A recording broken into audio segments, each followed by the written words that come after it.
तो वो जो बीज रूप आत्माएं हैं, उनमें जो मनुष्य सृष्टि का बीज है वो तो ज्ञान सूर्य को फॉलो करता है ना। और ज्ञान सूर्य का जो बच्चा है इस सृष्टि पर, जो इस मनुष्य सृष्टि पर, जहां मनुष्य और देवताएं और राक्षस भी रहते हैं इस सृष्टि पर, तो दूसरा प्रकाश देने वाला कौन है? कोई सितारा है जो ज्यादा प्रकाश देता है? इस पृथ्वी पर रहने वालों के लिए कौन है? ध्रुव तारा ज्यादा प्रकाश देता है। कैसे कैसे आप ज्यादा प्रकाश देता है? वो इतनी दूर है, वो है सब सितारों से ज्यादा। हाँ, चंद्रमा। क्या इस सृष्टि वालों को, सृष्टि पर पृथ्वी पर रहने वाली जो भी प्राणी मात्र हैं, उनको सबसे जास्ती सूर्य ज्ञान देने, वो रोशनी देने वाला है, ज्ञान की रोशनी कह लो। उसके बाद कौन है? जो सबसे जास्ती रोशनी देने वाला है वही चंद्रमा, है कि नहीं? तो ये है ज्ञान चंद्रमा ब्रह्मा, जो संसार में प्रत्यक्ष रहता है और देखने में भी सबको अच्छा लगता है। क्या बच्चे भी है ना, तो चंद्रमा को देखते हैं तो कहते हैं वो हमें वो चाहिए, वो खिलौना चाहिए। भैया मैं तो चांद खिलौना लाई हूं, है ना। तो सबको प्यारा लगता है। कीड़े मकोड़ों जैसी जिंदगी है ना, दूसरों को काटने वाले, वो भी कौन सी किसकी रोशनी में ज्यादा पलते हैं? सूर्य की रोशनी में ज्यादा पलते हैं कि चंद्रमा की रोशनी में ज्यादा पलते हैं? चंद्रमा की। तो ऐसे ही है, उसे ज्ञान चंद्रमा से, ब्रह्मा से जो संतानें पैदा होती हैं, वो 9 कुरी की संतानें पैदा होती हैं। क्योंकि शास्त्रों में लिखा है, और है भी सही बात, क्या कि चंद्रमा में अमृत है। क्या इसलिए उसका नाम रखा गया है सोम। सोम रस पिएंगे। क्या पिएंगे? देवताएं सोम रस पीते थे। अब वो सोम रस जो है चंद्रमा के अंदर, चंद्रमा को पता है कि मेरे पेट के अंदर सोम रस है? उसको पता नहीं है। जैसे मृग होता है ना एक, उसके पेट में कस्तूरी होती है, बड़ी सुगंधित चीज।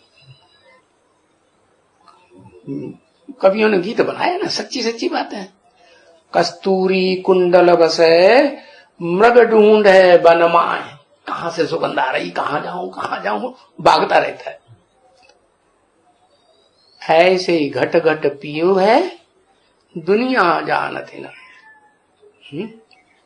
ऐसे ही जैसे मृग के पेट में कस्तूरी सुगंधित रखी हुई है, वो जानता नहीं है, इधर उधर भागता है। ऐसे ही दुनिया में जब राक्षसी दुनिया बन जाती है, देवताओं की दुनिया नहीं, देवताओं को तो याद रहता है मैं आत्मा ज्योति बिंदु है। जैसे आत्माओं का बाप परमपिता परमात्मा निराकारी, मैं भी निराकारी, निर्विकारी, निरहंकारी। देवताओं को अहंकार होता है क्या? नहीं। तो जब राक्षसी दुनिया आती है, द्वैतवादी द्वापर युग से, 2 धर्म, 2 राज्य, 2 कुल, 2 भाषाएं वगैरह वगैरह, तो उस दुनिया में जो ये दोनों आत्माएं हैं, ज्ञान सूर्य के रूप में संसार में प्रैक्टिकल पार्ट बजाने वाली कौन? कोई आदम है, आदिदेव बन जाता है, बड़ा देवता बन जाता है ना, महादेव कहते हैं वो। और दूसरा वही जिसके अंदर सोम रस भरा हुआ है, वो खुद लाभ नहीं ले पाता अपने सोमरस का है। भले मुरली बाबा ने बताई दिया, उसके मुख से ही बुलवाई दिया। क्या बोला? ब्रह्मा के मुख से क्या बुलवाई दिया? नहीं याद रहा। बुलवाई था हमारी वेद बुलवाई दिए ब्रह्मा के मुख से। हाँ, वेद तो बुलवाई दिए, वेद वाणी धरे ब्रह्मा के मुख से निकली, लेकिन ये ब्रह्मा को ये पता नहीं है कि वेदों से भी पहले गीता निकलती है। क्या? गीता माता है। और वो अपने कोई भगवान बना के बैठा हुआ है, गीतापति भगवान कृष्ण मैं हूं, तो उसकी बुद्धि में कुछ नहीं आता। ब्रह्मा की बुद्धि में, जिसका नाम है सोम, चंद्रमा। इसलिए बाबा ने बोला अभी गीता ज्ञान कहेंगे, क्योंकि इस चंद्रमा को भी, ज्ञान चंद्रमा ब्रह्मा को भी ओम मंडली के बाद जब ओम मंडली खत्म हो गई तो ज्ञान किसने सुनाया? अरे अपने आप ज्ञान पैदा हो गया। हाँ, माताएं थी दो। क्या कहा? दो माताएं, एक सच्ची गीता और एक झूठी गीता। झूठा कर दिया। झूठा खाना अच्छा होता है या स्वच्छ भोजन अच्छा होता है? झूठा जाठा। जो बंगी लोग होते हैं ना, उनको जो काम करते हैं अपना गंद साफ करने का, तो वो घर में आते हैं रोज लेने के लिए। पहले नोट वोट नहीं देते थे लोग, पहले क्या देते थे? घर में जो बचा खुचा खाना है ना, झूठा झाठा, वो सब उनको दे दे। अब वो बड़े प्यार से ले जाके खाते थे। क्या? तो ऐसे ही है वो ज्ञान चंद्रमा ब्रह्मा वाली आत्मा, जो माताओं ने जो ज्ञान दिया था ना, वो ही ज्ञान बुद्धि में रहता है। और शिव जो है उसमें प्रवेश करते हैं, प्रवेश करके जो जो ज्ञान की बातें सुनाते हैं वो विस्तार उसकी बुद्धि में नहीं आता, गहराई बुद्धि में नहीं आती, व्याख्या बुद्धि में नहीं आती। तो बोला बाबा ने कि अभी ज्ञान अमृत नहीं कहेंगे। क्या? जब तक ब्रह्मा के मुख से सुनाते हैं तब तक गीता ज्ञान अमृत नहीं कहेंगे। अमृत शॉर्ट में होता है? मक्खन थोड़ा निकलता है या छाछ ज्यादा होती है? ढेर सारी छाछ में, ढेर सारे दही में से, ढेर सारे दूध में से थोड़ा सा मक्खन निकलता है। तो ऐसे ही ये जो ब्रह्मा है ना, इसके मुख से तो वेदवाणी निकलती है, बड़ा विस्तार हो जाता है वेदों का, है दुनिया भर का कर्मकांड निकल पड़ता है। तो अभी गीता ज्ञानामृत नहीं कहेंगे, गीता ज्ञान कहेंगे, क्योंकि अमृत तो जब तक मंथन न हो तब तक मंथन निकलता नहीं। तो शास्त्रों में प्रसिद्ध है सागर मंथन हुआ है। तो जो शिव प्रवेश करते हैं जिस तन में, उस तन के द्वारा वो ज्ञान सागर का पार्ट चलता है। शास्त्रों में सागर को शूद्र दिखाया है। क्या कहा है? सागर किस रूप में दिखाया? शूद्र। और सागर से पैदा होती है कौन है? सागर की बच्ची कौन? अरे लक्ष्मी। क्या? वो जब तक बीज न डाले किसमें, तब तक लक्ष्मी की पैदाइश नहीं हो सकती। बीज किसमें डाला जाता है? पैदाइश किसकी होती है? पैदाइश बच्चे बच्चे की होती है। बीज अम्मा में डाला जाता है? ऐसे ही है ना। तो वो ज्ञान सागर ने जो आदम के तन में आता है मुकर्रर रूप से, अरे भाई, तो फिर जो आता है तो बीज डालता है। ज्ञान का बीज किस में डाला? उस आदम के द्वारा किस में डाला गया? अरे जगदम्बा ने बाप को पहचाना क्या है? सूर्य को डाला। अरे सूर्य तो आदम खुद ही हो गया इस सृष्टि का। सृष्टि रूपी रंगमंच पर सूर्य का प्रैक्टिकल पार्ट कौन हुआ? शास्त्रों में उसका नाम दे दिया है विवस्वत। वि माने विशेष, वसु माने ज्ञान धन संपत्ति। वि वसु, क्या वसु जो हैं 8 गाये हुए हैं ना वसुदेव, तो उनमें विशेष वसु, वि वसु, विवस्वत, विवस्वान, उसको ज्ञान सूर्य कहते हैं। क्या वो प्रैक्टिकल में इस सृष्टि में कहते हैं ना, भगवान जब आया तो उसने किसको ज्ञान दिया? सूर्य को दिया। तो भगवान खुद तो निराकार है, इस सृष्टि में आएगा तो साकार के द्वारा ज्ञान देगा ना। तो वो आकर के ज्ञान देता है विवस्वत के द्वारा। फिर विवस्वत ने किसको दिया होगा?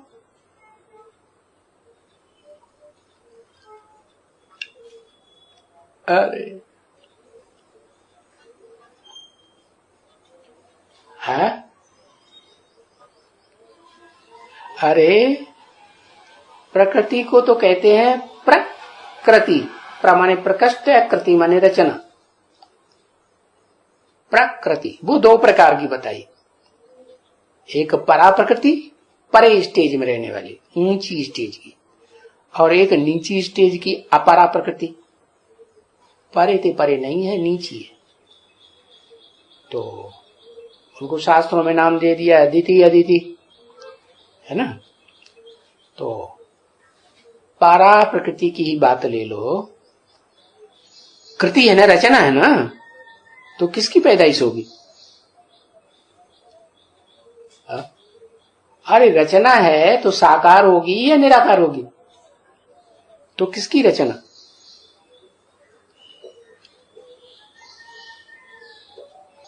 ब्रह्मा बाबा की रचना है ना। तो ब्रह्मा की बच्ची होगी क्या? परा प्रकृति।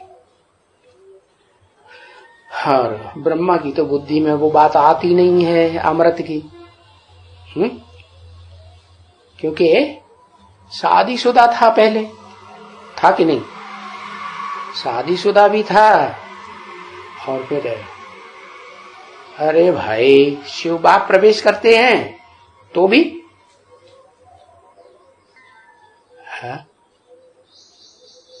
बच्चा बुद्धि रहता है, सालिम बुद्धि हो जाता है, नहीं उसे पता ही नहीं चलता अमृत क्या चीज होती है।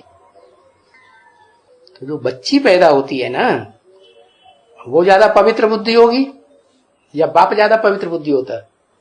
बच्ची। तो वो बच्ची जो है पहले पहले उसमें ज्ञान का बीज पड़ता है अमृत वाला, है ना। उसके हाथ में वो अमृत आ जाता है सागर मंथन का। शास्त्र में देखा है ना, सागर मंथन हुआ और किसके हाथ में आ गया? ज्ञान कलश, अमृत कलश। उसने सबके मन को मोह लिया। क्या? नाम रख दिया मोहिनी है। ऐसे तो बाबा ने जब शरीर छोड़ा था ना और अव्यक्तवाणी में बोला था ना, पहली अव्यक्तवाणी, तो राजकाज की जो ब्राह्मणों की दुनिया की सत्ता है किसके हाथ में थी? है पता है? मोहिनी दीदी को दी। ब्रह्मा बाबा ने शरीर छोड़ने से पहले किसके हाथ, हम शरीर छोड़ने के बाद जब अव्यक्त रूप धारण कर लिया तो किसके हाथ में सत्ता दी? मोहिनी। पहली वाले अव्यक्त वाणी है वो पढ़ना, तो मोहिनी। बाकी असिस्टेंट के रूप में, असिस्टेंट क्लर्क होते हैं ना, उनके रूप में कुमार का दादी को बता दिया। तो वो कुमार का दादी जो है वो तो दास दासी थी, एक तरह की असिस्टेंट क्लर्क। वो असिस्टेंट क्लर्क है ना, वो तो नीचा काम करेगा ऊंचा काम करेगा? नीचा काम करता है। आज की दुनिया में देख लो, जो भी ऑफिसेस चल रहे हैं उनमें जो अधिकारी बैठता है ना, है सत्ता सारी हाथ में किसके होती है? क्लर्क के हाथ में होती है। सारी फाइलें लाल फीता शाही कही जाती है आज की दुनिया में। क्या लाल फीते वाली फाइल जिन जिन के हाथ में है, बस वही हेड क्लर्क, वही सब कुछ है। तो ये फाउंडेशन डालने वाली हुई, ये मायावी दुनिया है। मायावी दुनिया का फाउंडेशन डालने वाली भी कोई होगी ना, तो होती है, बीज रूप में भी होती है। तो वो बताया कि ये दो बीज हैं, एक ब्रह्मा बाबा ज्ञान चंद्रमा जो पृथ्वीवासियों को रोशनी देते हैं, और फर्स्ट क्लास ज्ञान सूर्य। ये तो दो हो गए, इनकी संतान तो देवताएं हुए। लेकिन जो द्वैतवादी दुनिया शुरू होती है उसमें वो धर्म पिताएं आते हैं, और ये जो बीज रूप आत्माएं और आधार मूर्त जड़ रूप आत्माएं हैं षष्ठी वृक्ष की, वो आकर के जन्म बाई जन्म लेते लेते नीचे गिर जाते, तो उनके प्रभाव में आ जाते। प्रभाव में आने का कारण तो बता दिया। क्या ये सारे के सारे प्रभाव में क्यों आ जाते हैं? सारे बीज प्रभाव में आ जाते हैं और सारे आधार मूर्त जड़ें भी प्रभाव में आ जाती है, वृक्ष की जड़ें। क्यों? क्या कारण बताया है? क्यों प्रभावित हो जाते हैं? जो मूल बीज है ना प्रजापिता मनुष्य षष्ठी का, वो वृक्ष का, मनुष्य षष्ठी रूपी वृक्ष का जो मूल बीज है, प्रजापिता आदम अर्जुन एडम, तो उसको शिव निराकार प्रवेश करके नाम देते हैं काम निकालने के लिए, नई सृष्टि का फाउंडेशन डालने के लिए ब्रह्मा। और वो पहला ब्रह्मा है। जल्दी जल्दी बता दिया करो तो बार बार क्लैरिफिकेशन की जरूरत ही नहीं। तो ये दो हैं खास रोशनी वाले देने वाले। क्या? बीजों में वो फर्स्ट क्लास बीज जो आदम कहा जाता है, और जड़ों में कौन? जो षष्ठी रूपी रंगमंच पर रोशनी देने वाला है दूसरे नंबर का, ज्ञान चंद्रमा ब्रह्मा, दादा लेखराज वाली आत्मा, वो रोशनी सबसे ज्यादा देती है। उसके बाद जितने पैदा होते हैं ना इस षष्ठी रूपी रंगमंच पर, बड़े बड़े धर्मपिताएं, वो सारे आसुरी काम करते हैं और अपने से प्रभावित कर देते हैं सारे संसार। चाहे वो बीज रूप आत्माएं हो, चाहे आधार मूर्त आत्माएं हो, और चाहे उनके पीछे पीछे आने वाले जो आत्माएं सत्य धाम से आती हैं, उन सबको प्रभावित करते हैं और संसार में अपने को प्रत्यक्ष करते हैं।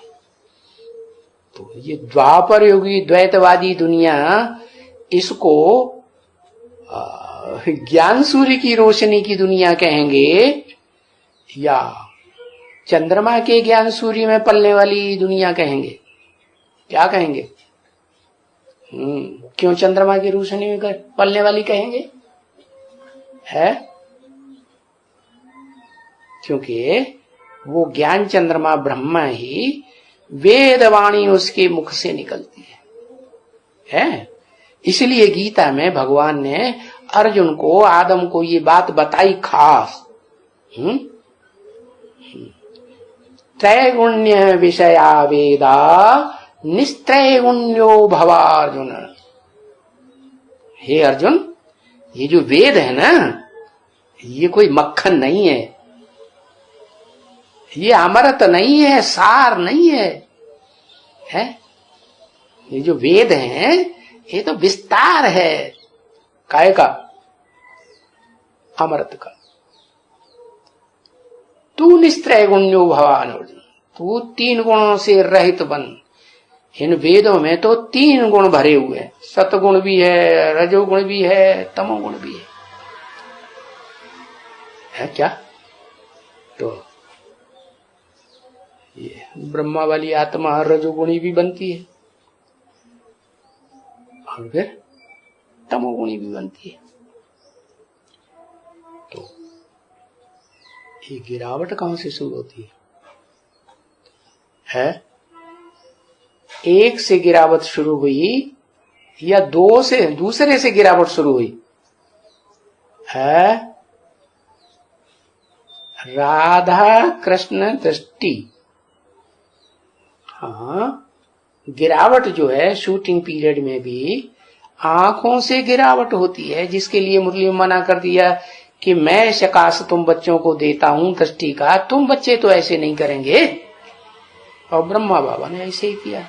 ऐसे ही द्वापर युगी दुनिया शुरू हो गई। फाउंडेशन वहां पड़ गया, संगम युग में फाउंडेशन पड़ गया, और द्वैतवादी द्वापर युगी दुनिया में वो पहले प्रभावित हो जाते हैं। कौन? अव्वल नंबर ब्रह्मा या 2 नंबर का ब्रह्मा है? अव्वल नंबर का जो ब्रह्मा है उसके अंदर जो बात है वो अलग है। वो तो योग बल का भंडार है, उससे वो काम नहीं होता प्रभावित होने का वास्तव में। और वो किसी जन्म में प्रभावित होती भी नहीं, उसको फॉलो करने वाले भी प्रभावित नहीं होते। कौन प्रभावित होता है? हाँ, 2 नंबर की जो माता बनी ना संगम युगी दुनिया में, ब्राह्मणों की दुनिया में, वो ब्रह्मा ज्ञान चंद्रमा, ब्रह्मा से जो बच्चे पैदा हुए ना, वो इंद्रियों की संतान पैदा होने लगे। वो भी श्रेष्ठ संतान थे, इनसे पैदाइश हुई श्रेष्ठ ज्ञान इंद्रियों से देवताओं की। लेकिन द्वैतवादी द्वापर युग में आकर के वो ही कृष्ण वाली आत्मा जो नीचे गिरने की दुनिया शुरू करती है, वो ही द्वापर युग से क्या करती है? प्रभाव में माता पहले आती है कि बाप पहले पाता है? माता आती। वो बीज रूप आत्मा है। दादा लेखराज ब्रह्मा की सोल, बीज बाप है नहीं। हाँ, अम्मा जरूर है, और ऐसी अम्मा है जिससे सारी दुनिया प्रभावित है कि नहीं? अरे है। तो वो वहां से जो बच्चे पैदा हुए ना, दृष्टि की करप्शन की औलाद संगम युग में, वो ही द्वापर युग से सारे के सारे कन्वर्टेड होने वाले ब्राह्मण हैं जो संगम में बनते हैं, और द्वापर युग से आकर के दूसरे धर्मों से प्रभावित होकर के कन्वर्ट हो जाते हैं, और कन्वर्ट होकर के वही काम करेंगे जो धर्म पिताएं करते हैं, अपने को प्रत्यक्ष करने का। क्या हम ही भगवान है? इस सृष्टि पर अगर कोई भगवान है तो हम हैं। प्रैक्टिकल में इस दुनिया में और कोई भगवान का रूप है ही नहीं। तो ये बीज रूप आत्माएं भी क्या करती हैं संगम युग में? ये भी यही धंधा करती है, अपने को पहले प्रत्यक्ष करती है। चाहे वो बीज हो आत्मिक स्थिति वाले, जो आत्मिक स्थिति में टिक जाने वाले बीज हैं, क्या निराकारी बीज हैं, और चाहे वो जड़ों के रूप में, षष्ठ बच्चे की जड़ों के रूप में आधार मूर्त हो। क्या वो नारायण जो सतयुग में पहले कृष्ण के बाद दूसरे नारायण बनते हैं, वो सब गिरती कला वाले, वो द्वापर युग से आकर के सब कन्वर्ट होते हैं तेजी से। और इसीलिए ही कारण है कि भारतवासी ही कन्वर्ट होते हैं दूसरे धर्मों में। क्या? दूसरे धर्म के अपने धर्म के पक्के रहते हैं, वो अपने धर्म ग्रंथ के पक्के होते हैं, अपने धर्म पिता के पक्के होते हैं, अपने कुल के पक्के होते हैं। वो नहीं किसी के शास्त्रों को छूते भी नहीं है। और ये भारतवासी हैं जो प्रभाव में आते रहते हैं, कन्वर्ट होते रहते हैं। इस तरह ये भारत सबसे जास्ती नीचे गिरता है। ओम शांति।